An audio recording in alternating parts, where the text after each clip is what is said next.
It's Wednesday, July 22nd, 2026. Hegseth defends his record. Are we doing okay on deportations? And what does it take to track down Antifa? Next on the AM Update.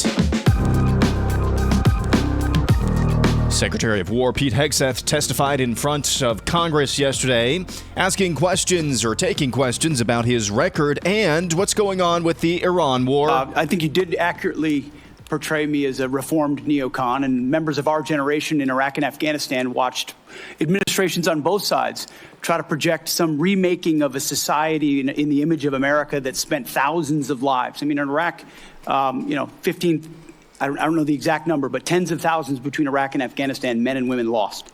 President Trump said we're not fighting stupid wars like that again. And he hasn't. That's why we haven't been trying to remake Iranian society, but simply in a realist, America-first way, ensure they never have a path to a nuclear bomb, full stop. And he has said as a candidate, and he said as a private citizen, Iran can never have a nuclear weapon because radical Islamists with nuclear weapon will wield it over our head in perpetuity. Secretary, so President Trump ran on fighting wars differently, and we're doing so overwhelmingly. And he was very clear as a candidate that Iran can never have a nuclear capability. So I think he's directly on par with exactly what he said he wanted. Secretary of War Pete Hegseth saying this war with Iran is not like all of the other wars that his generation and other generations have seemingly fought. It's not a forever war, and he is positioning himself as a reformist. And from the outside of the military looking in, it certainly seems like things are much different.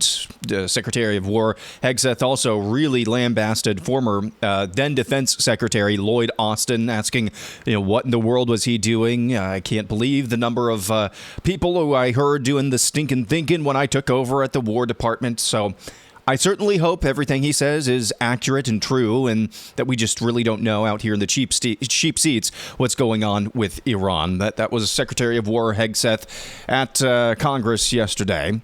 It comes as news that the Department of War identified the U.S. service member killed during the controlled detonation of an Iranian one-way attack drone at Erbil Air Base in Iraq. Sergeant Michael Emmanuel Swinton, 30 years old, Fayetteville, North Carolina, died July 19th during the operation.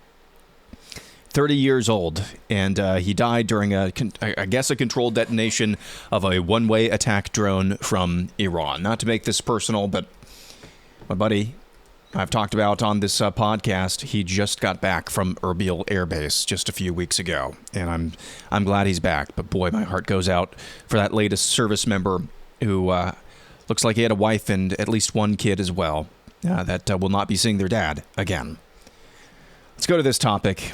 An illegal immigrant serving a lengthy prison sentence for the murder of a Michigan woman is suing Donald Trump, President Trump, alleging he faced humiliation when his case was used as a political talking point, demanding $75 million of public apology and U.S. citizenship.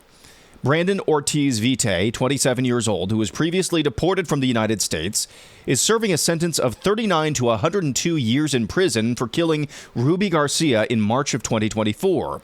Garcia's body had several gunshot wounds and was found dumped along a road in Grand Rapids. The pair allegedly were in a romantic relationship.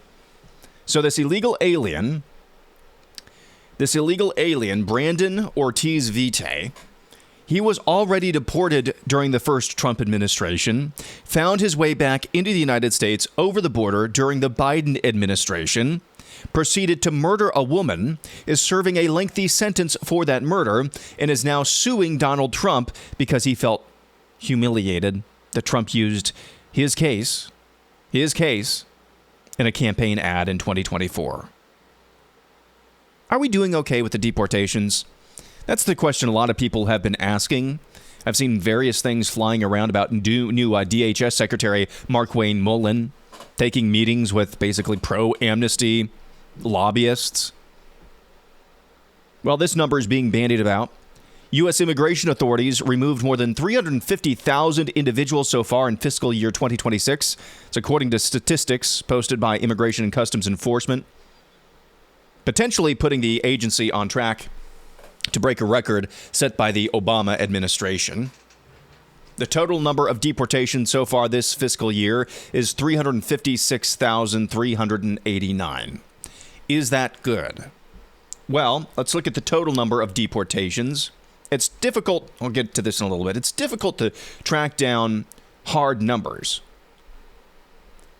But based on analysis of Customs and Border Protection and Immigration and Customs Enforcement data, The Guardian says the Trump administration has deported more than 590,600 people since January of 2025. So, by the end of the second Trump administration, the total number, 590,000 in about 18 months, we're on pace for 1.6 million. Total.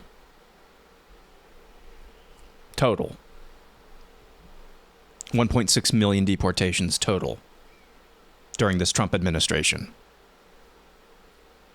The most conservative estimates, there's that viral Fox News analysis that was actually written by my buddy Chris, estimated, and I think this is probably the conservative estimate, between 8 and 12 million illegals just in the 4 years during the Biden administration, not counting all of the illegals who were here before. I think those are rookie numbers. We got to up those numbers. On a completely unrelated note, so some of these topics percolating the same day, wouldn't you know, that the thing that they say never happens happened again. New Jersey Governor Mikie Sherrill wrote the following on social media, quote, "Last week I learned that a serious software error in New Jersey's motor vehicle system led to the registration of roughly 6,600 people who indicated that they were not U.S. citizens between June 2023 and June 2024, almost 3 years prior to my taking office. These individuals answered no when asked on a keypad whether they were a U.S. citizen when applying for driver's licenses and identification cards, but through no fault of their own, the system registered them anyway. This happened under the previous administration, and upon learning this information, I immediately ordered my chief counsel to launch an investigation to get to the bottom of what occurred. I also ordered the removal of any residents from our voter rolls who were erroneously added between June of 2023 and June of 2024. So New Jersey's governor said that thing that never happens just happened again. Due to a serious software error, non-citizens were registered to vote and given driver's licenses. Nevertheless, she persisted. Here she is after revealing this serious software error, and she says that, oddly, President Trump doesn't have any credibility on this issue. Let me be clear. Donald Trump has zero credibility on the issue of election integrity. For the past 10 years, he's cried wolf and peddled bizarre conspiracy theories about fraud with no evidence. I mean, the lack of hello, Mikey. If that's how you say her name. Is it Mikie Sherrill? I don't know. Anybody there? Is anybody there? Let me get this straight. Order of events here yesterday. The governor of New Jersey said a serious software error gave illegal aliens or non-citizens driver's licenses and registered them to vote. One of Donald Trump's chief drumbeats this year is the Save America Act, which would require voter ID, proof of citizenship, not just a serious software error, proof of citizenship to vote. And in the same breath that the New Jersey governor says a serious software error gave non-citizens the right to vote in her state, she says that Donald Trump has no credibility on election integrity. I got nothing. Let's cheer up a little bit here. Rising star amongst the GOP congressional ranks, Representative Brandon Gill of Texas, who cross-examined, if you will, who questioned Smithsonian Museum of American History director, who was called in front of Congress to testify about what she's doing. Director Hartig is her name. Here's Brandon Gill questioning why the organization, the Smithsonian, has such weird definitions of quote-unquote whiteness. Yes. Is it important to be polite? Excuse me, sir? Is it important to be polite? Yes, sir. It's also interesting because the same mass action toolkit that your organization has been promoting references politeness as a defining characteristic of white supremacy culture. Ma'am, are you a white supremacist? No, sir. You're not. Can you help me square why your organization says that being polite is part of being a white supremacist? I'm not exactly familiar with that passage of the Mass Action Toolkit, which is not I can show you the one that we passage. It's right developed. here. I don't, pardon me? I said I just read you the passage from it.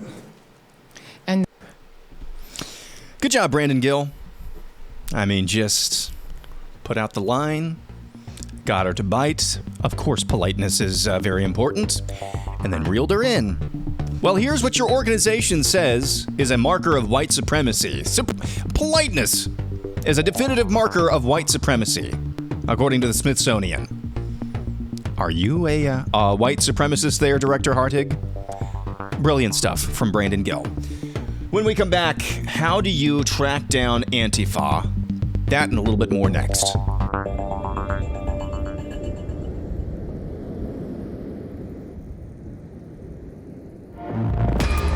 In case you're not yet awake, let's go to this from the California Post. Problem. Why do you let those kids get away with this? They are not supposed to be here! If you don't lower your voice, I am going to put handcuffs on you and I'm going to take you to a Baker Act facility.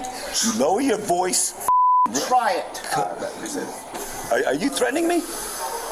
Can we get another unit to deal with Jay Lee? So this is an interaction between a Florida law enforcement official, and this compilation is credited to the California Post. But this interaction shows a Florida law enforcement official showing up to what appears to be a University of Central Florida dorm room or dorm building, where there is an irate so-called trans student waiting for him. You heard him invoke, hey, if you don't settle down, we're going to do the Baker Act on you. Listen to the rest of this interaction. He is having a breakdown. Say! Just say the right pronoun! What'd you say? 7351. Get down on the ground right now. No! You're about to get sprayed. No! Get down on the ground right now. Leave me alone! I can come in there. Leave me alone, please! Okay, are you going to calm down? I want to be away from him. It's too late now. It's too late now. He's going to be taken away. Shay! Bailey, you need to stop. It's taken. I just want to get away from him. I understand that. He needs Shay! Shay! Shay! Shay! Stop misgendering me! Just say Shay! So, a student at the University of Central Florida, I believe. A dude with I'll just describe a blue wig, looks like he got it off of Amazon, screaming at a police officer because the police officer was misgendering him. Just screaming at the top of the lungs. Do you think that's demonic possession? I kind of think that might be an example of demonic possession. Speaking of demonic, Antifa. The post-millennial's Andy Ngo was interviewed by The Hill over what you can actually do, if anything, to track down the funders, the financiers, the leaders of a group like Antifa. Now, this is a bit of a longer clip, but I think it's important because even as we approach now less than a couple of months away from the anniversary, the heinous anniversary that nobody wants to even remember, the murder of Charlie Kirk, I've seen periodically questions being asked, hey, what are we doing in the fight against Antifa? What can be done to make sure that Antifa is prosecuted to the fullest extent of the law? Now, there was that cell in Texas, we had that story a couple of months ago, who last July 4th of 2025, attacked an ICE detention facility in Texas, attacked law enforcement officials, federal officials, and the ringleader, along with the other members of that cell of Antifa, were actually sentenced to, I think, over 400 years in prison in the last couple of months. So that's good. But it's hard to track down an organization like Antifa, and that's what veteran journalist Andy Ngo, independent journalist Andy Ngo, says in this clip. Listen to this. You know, you're right that the knowledge of how organized and foreign influenced the left-wing radical groups, violent groups were in the 60s and 70s, I think has been somewhat forgotten. The bombing of buildings, actually hijacking of airplanes, where the hijackers are almost always trying to go to Cuba, right? That kind of thing has been largely forgotten about. And do you see is there a through line connect? So those people were clearly, Cuban influenced, at least, if not explicitly directed. I don't know about that, but influenced. Do you think that is true of Antifa today, an organization that I think we've had conversations or arguments about how organized it actually is? I think maybe you have come to believe it's somewhat organized. It's really being directed by a foreign power? Well, I wrote a whole book on Antifa called Unmasked, and unmasking them is not a simple task.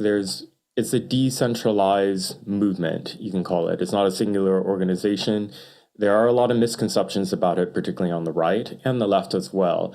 The left put out claims that to be part of Antifa is to merely be against fascism, and therefore anybody who opposes the Trump administration is Antifa. Those who fought against fascism in the Second World War were Antifa. That's inaccurate in terms of how the Antifa ideology amongst those who are in organized militant networks. These are radical anarchist communist ideologues who have a anti-American ideology. Their goal is revolution and chaos and violence. And so the point of not being organized in terms of formal organization is the point. But as we've seen in some cases that have gone to trial, particularly like the North Texas Antifa terror cell in Texas this year, there were 16 members and associates of the cell in the Dallas area that were convicted. 9 of them chose to go to trial, and then so it gave the public an opportunity to see every evidence that the prosecution it has, and it showed the level of coordination. They had safe houses. They had gathered beforehand to train to use firearms. They had acquired dozens of firearms, and they came with uniforms and tactical gears and carried out an ambush shooting. And then the jury convicted them of that, and they were sentenced to decades in prison. And there were also efforts to hide the ringleader who escaped from the scene of the shooting, and he was shuffled from safe house to safe house and person to person. So there was clear evidence in that particular case of wide conspiracy. In terms of the right, what they get wrong is that they think that there's one figure or maybe a small group of people who are writing checks to people to commit violence. It doesn't work like that. These are primarily autonomous, decentralized cells. And then there are those who take up the ideology, and they may not be formally connected to any of these organized groups, but nevertheless have been radicalized online. I think there's lots of parallels one can think of to radical Islam. It functions a lot like that. The militant extremists, they put out of Antifa, they put out a lot of propaganda and radicalizing pamphlets and booklets and reading materials and blogs online. They carry out attacks, and then they post claims of responsibility for a number of those attacks. And last week, there was an international summit that was put on by the U.S. State Department involving many of American allies and partners around the world to discuss the rise of the global threat of far-left terrorism. Andy Ngo, independent journalist from the Post-Millennial, talking to The Hill TV about the rise and how slippery Antifa is and how hard it is to track down. My analysis on this, for air analysis, slightly acidic, mostly necessary. If we're not going to do mass deportations, we better solve this problem once and for all. The good news is that, as Andy Ngo was saying there, these operations that Antifa carries out, decentralized, training, safe houses, asymmetric, these operations are a one-to-one mirror of Islamic terror networks. It's a 1-to-1. That's the good news. That's the good news. Because if you could infiltrate these networks one by one, there's already laws on the books. You don't have to, it's not a free speech thing, it's a terrorism thing. So that's the good news. I think if you infiltrated these groups, if the government, if the federal government, if the DOJ really cared about it, they could carry out a mass effort to infiltrate and subvert these groups if they wanted to. The bad news is, I don't think they want to. Why? Unless they're just taking their time building cases. Have you really heard much? I mean, you heard Andy Ngo say there, and we featured a clip from, I believe it was Stephen Miller and Marco Rubio maybe last week from that summit that Secretary of State Rubio called to, shine a light on left-wing terrorism around the world. Called a summit, that's great. There were a lot of really strong words at Charlie Kirk's memorial service. What's actually being accomplished, though? I hope I'm wrong. And I would love to be proven wrong about this. But if we're not going to do mass deportations to the level that we need them to do, you got to infiltrate these networks, root them out one by one. So, that's going to do it for a Wednesday. Back at it again tomorrow. I'm Aaron McIntire, and this is the AM Update.